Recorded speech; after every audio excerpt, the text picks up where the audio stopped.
Yo, welcome to Deep Dive Through Music. Huge thank you to everyone that's helped this channel reach 100 subscribers. I really do appreciate it. If you love the content, please leave a like and continue sharing the videos. Also, let me know in the comments what sort of topics you would like for me to cover in the future. On this channel, we'll be taking closer looks into the history behind some of the events leading up to our favourite music moments throughout our time. Today we'll be looking at the early origins of the pop and hip-hop collaborations and how influential it was for the next few generations. Hip-hop as a music genre and also as a local cultural phenomenon was still in its early stages during the 1970s and was largely in its block party phase as the 1970s were coming to a close. DJs were showcasing their skills and techniques such as scratching and beat matching on turntables. Rappers were also evolving at this time, both lyrically and also with their vocal styles, although a majority of rappers clicked up into groups or crews such as the Cold Crush Brothers, Grandmaster Flash and the Furious Five, and also the Sugar Hill Gang.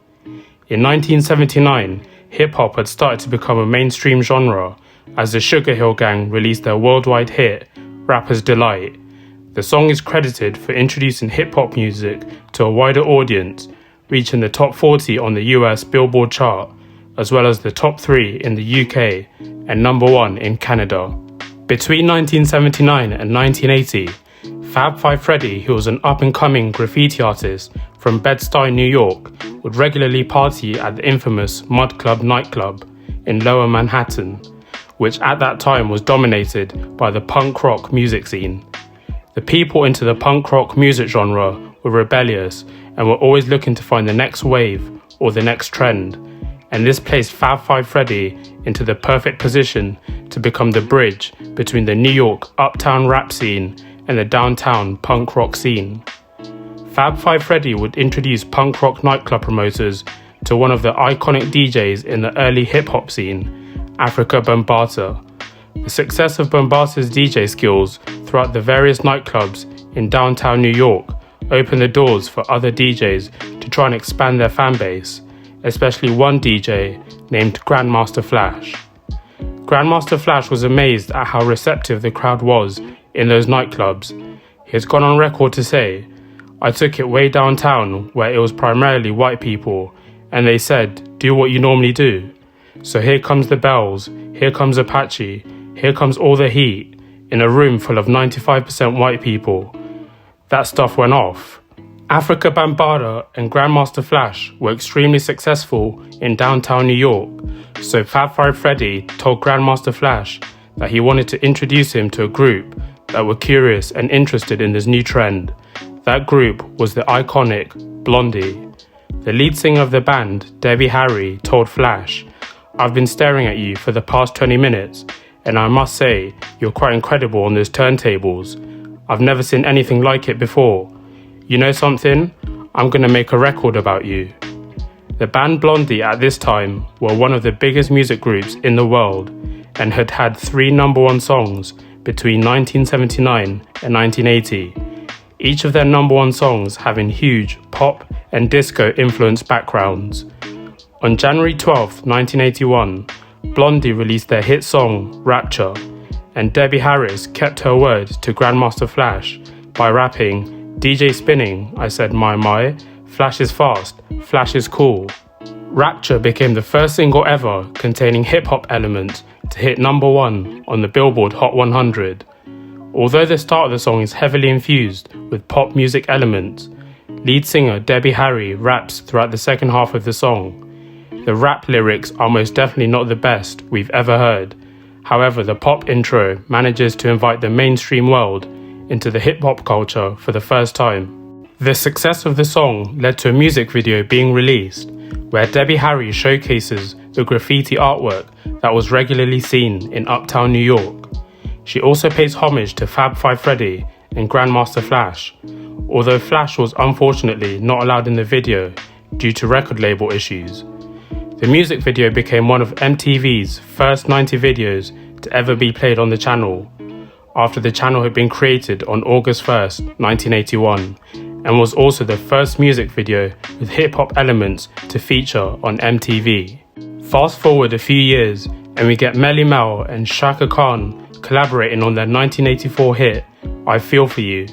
However, this was more of an R&B and hip-hop collaboration. Then in 1986, Run DMC and Aerosmith released arguably one of the biggest collabs of all time with Walk This Way. But again, many considered this a rock and hip-hop collaboration. It has been speculated by many that the first time a rapper with actual love from the streets and a pop star both hopped on a track was in 1989 when Jodie Watley released her pop record called Friends, featuring Eric B and Rakim. Although Jodie Watley had been in the successful R&B group Shalamar, she had left a few years later and moved to England, where she started to incorporate more pop and dance elements into her music style, and therefore she blurred the line between a pop artist and an R&B artist.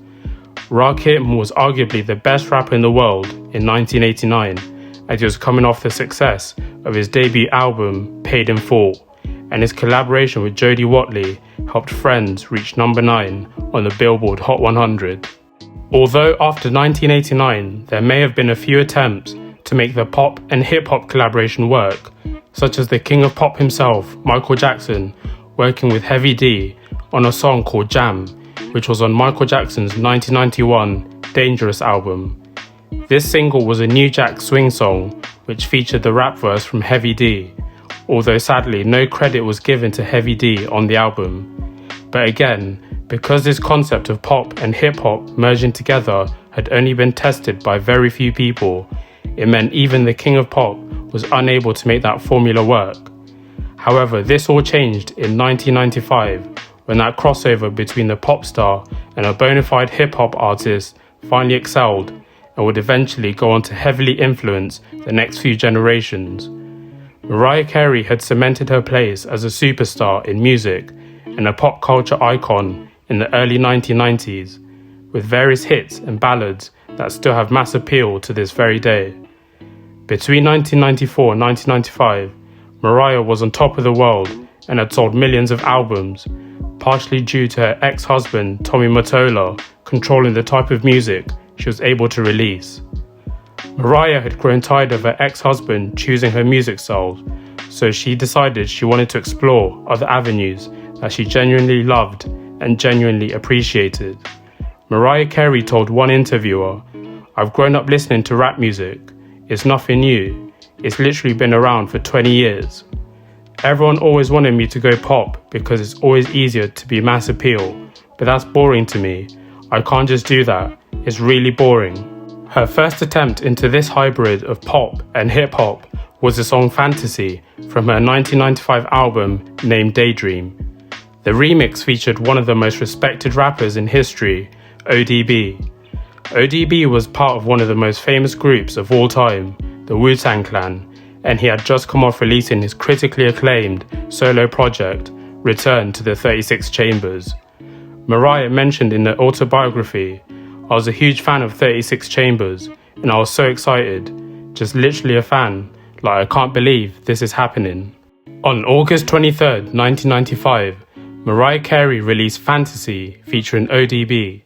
The song was an instant success and debuted at number 1 on the Billboard Hot 100, going on to be the number 1 song in the world for 8 weeks straight. With Fantasy going to number 1, this meant that she became the first female artist to debut a song at number 1 on the charts. Mariah and ODB are widely credited for popularizing the pop and hip-hop collaboration and bringing it to mainstream pop culture. They ultimately showed other artists that they could venture out into different lanes and be successful, as long as they paid homage and were respectful of other genres. Lisa Left Eye Lopez from TLC told MTV in an interview, "With that collaboration, all of a sudden someone's eyes are now opened to something they're not used to listening to or seeing, but it's because of Mariah Carey." John Norris of MTV News went on record and said that one remix was responsible for, I would argue, an entire wave of music that we've seen since, and that is the pop and hip-hop collaboration. He then goes on to boldly claim, "You could argue that the Fantasy remix is the single most important recording that she ever made. In today's day and age, The rapper and pop star duet doesn't seem too far-fetched. In fact, it's the norm. But due to this critically acclaimed song, it's paved the way for future leading MCs and pop stars to work together on records and make era-defining music.